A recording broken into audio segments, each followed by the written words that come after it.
Hey, hey, good people. Welcome to Miss LeAnnyaa's Third Eye 13. Miss LeAnn's my also known as SAG after name. Ya is my Thursday born Akan day name. So LeAnnyaa's is my adopted name, living in Ghana, West Africa. And this is where you'll get my third eye view and sometimes eternal educator perspective on any number of things in or about 13 minutes. 13 being my favorite number.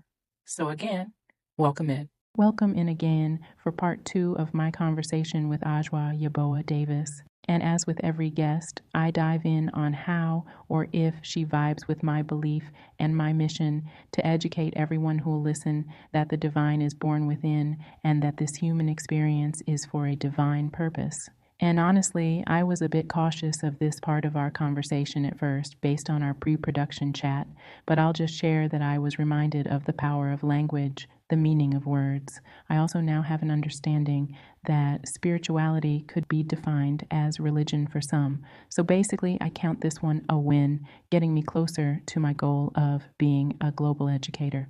Okay, so enjoy the message. You said in the beginning that you're feeling like the work you're doing around education is your calling. But before that, do you feel like mental health clinician work here in the United States and even preparing to do it there, do you feel like that is your purpose? Absolutely. Okay. Absolutely. Yes. Okay. I'm a strong believer in everyone has their path. Okay. And when you are, we can make plans all we want to, Yes. but the universe or God, whoever, whatever you believe, always has something better for you. It has, it's already laid out for you. Yeah. Okay. And so on a personal level, I've been through a lot Okay. in my background. Okay. And I realized in my own healing journey that I was supposed to go through those things in order to gain all the tools I needed in my toolbox to be the best clinician that I could be and to support people. And I always say I was kind of born with a hidden neon sign that said, "Tell me all your problems," because from the time I was 5 years old, I just told someone this joke the other day. I was in kindergarten, people would tell me their problems. I'm like, "Look, I'm 5 too." I'm 5 too. I'm like, I'm working this thing out too. But I always had just this Yeah. infinite wisdom. And then also too, growing up, I was the only child in my entire family. Okay. So Like in your entire family, cousins too? I had no cousins. I had Oh, nobody. wow. Yeah, Okay, so I was wow. I was first grandchild, first daughter. I have a favorite meme and it says, first daughters, first granddaughters, are always right. So Okay.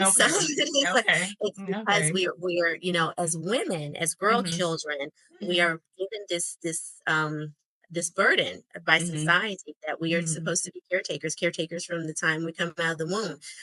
Yes. Before we even when we're in the womb, people are saying, "Oh, she's going to be a great, such and such," and it's always a caretaking position. This is language that is placed around us girl children, so it's always like we are the bearers of the bones of everyone, right? Yes. So I, but when we have that, but then also you pile stress and strife and trauma and all these other things. Mhm. There are certain people that are just it's given to them in order to prepare them for their greatness. And I believe that was my journey. So yes, definitely this is my calling. And I have to say I'm really good at it. Based upon my clients, that's why I can't get rid of them. That's why they go to coaching. I had to develop the coaching part in order because they To never keep want to them. leave. Yes, right. I got it. No, I got it. I Graduated. totally Go away. like Be great. like Right? you're yes, right. No, it's like, no, I need you. I listen. When I tell you, I totally get it. I totally get it.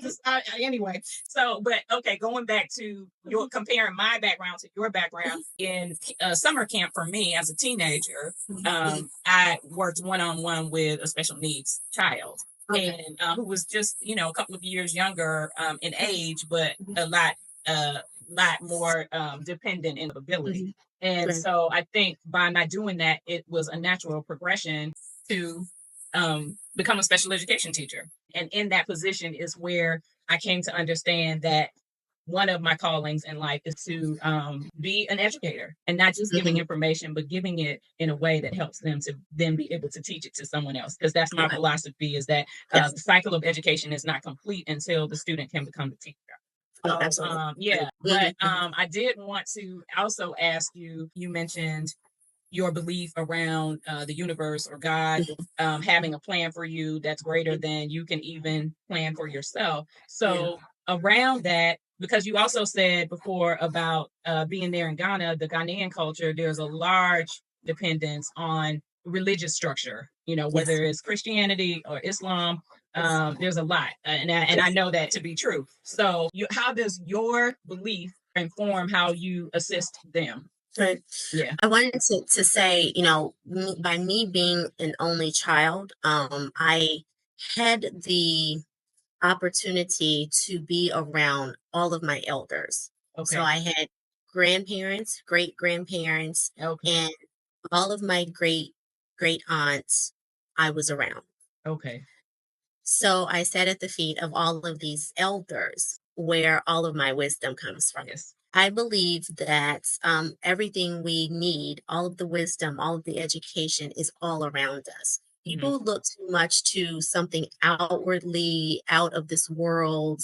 Um, and that is your belief that, and I believe that that's important too in many people's lives because they are unable to, or they don't have the connection to elders or just who's around them, what's around them. So some people need to believe in something, in a God being or a spiritual being or something like that. I have always had an aversion to organized religion for many different reasons. Yeah. Okay. And as I've grown, as I got older, it's not at one point because all of my friends around me were in church, I said, well, Okay. maybe I'm supposed to be in church. Let me figure this church thing out, Okay. right? Okay. Got it. And so I really got into it, I got involved in it, but then I was being pushed to be a church leader. I was actually on my way to seminary. So people can't believe it. That is, yeah. So they're like, how do you go from going to seminary to, to being a non-believer? But I'm Yeah. like, well, Okay. when you actually sit down and read the text, you're like, okay, right. This has been altered and doctored, and you don't really get the true, like who do we, who do you ask these questions to? Like I had too many questions. And so I've always been this thinker. And so and I'm a strong believer in, if I don't believe everything that the doctrine says or whatever it's supposed to, represent, if there's anything that I disagree with, I'm not going to follow it. I may take pieces of it and say, well, that's a good, ideology, but I'm not going to get all deep into it because it's going to, at some point, counter something that I believe in myself. I hope this is making sense to people. Absolutely. Well, to me, yes, and yes, Okay. it All right. is. Yeah. So that is why I don't subscribe to any organizations. I don't, except for, because I got to, because I'm licensed as a clinician. Yeah. But, I don't believe in all of these, different, and I explored many different religions. I probably tried every religion. At some point, at one point I was Christian, one point I was, I was Muslim, and I was like, nope, I don't like that. Looked into Buddhism. So I think there's something great in all of them. But for me as an individual, if I can't, dig my Lock, teeth in stock, and all of barrel. Yeah. I'm not going to participate in I it got it. because it's going to be something that comes up that you're going to ask me to do, and it goes against my personal beliefs and what I was raised to believe in. It goes about against my morals and values. And people seem to think that your morality and your values are wrapped up in religion, and they're not. It's empathy, plain and simple. If you have no empathy, then you can't be a good human being. That. Yeah, empathy, compassion. Yeah, I know they're synonyms, but basically, it is said that that is the greatest of the emotions. That lends itself very well to, I believe that either people believe we are human beings having spiritual experiences or spiritual beings having a human experience. What do you think about that? Or do you have another way of describing your philosophy? And it may already be folded in what you said, but I just want to ask that specifically. Yeah, so that's a an interesting perspective, but I feel like, and kind of in alignment with, what you said about human beings having experiences, I wouldn't say spiritual, but I would say experiences. I do follow the evolutionary theory very much so. Okay. We are ever evolving as human beings. That means physically, mentally, emotionally. And yes, we're going through life and having these different experiences, and all the knowledge that we gain in those experiences are, what makes us who we are.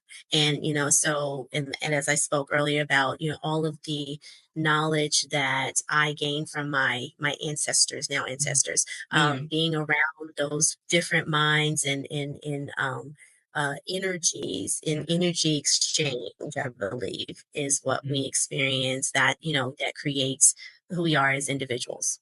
Okay. All right. I appreciate you saying that. And the more and more you talk, I feel like we have a very similar experience. I had a very small family.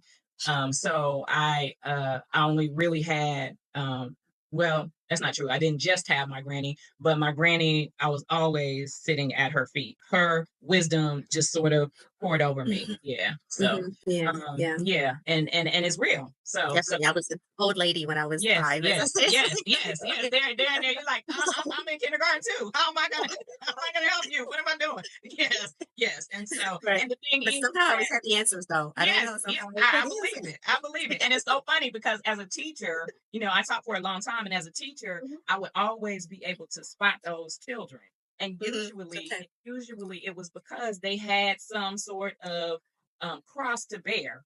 Like I Yes. think of a child who was, childhood diabetic. So Mhm, she had yes. to manage her diabetes in Mhm, terms of her insulin testing, her shots, and mhm. all of that. And that was the connection that I made, in that moment. I'm like, oh, okay, that's what it is. If you have not necessarily a robbing of innocence, but your innocence is sort of faded very quickly Yes. because you Yes. have various issues, then I feel like that's then old people, the old souls. Yeah, the old Yes. souls. Mhm. Yeah, Yes. Yes. Definitely. yeah, Definitely. yes. So that's going to do it for now.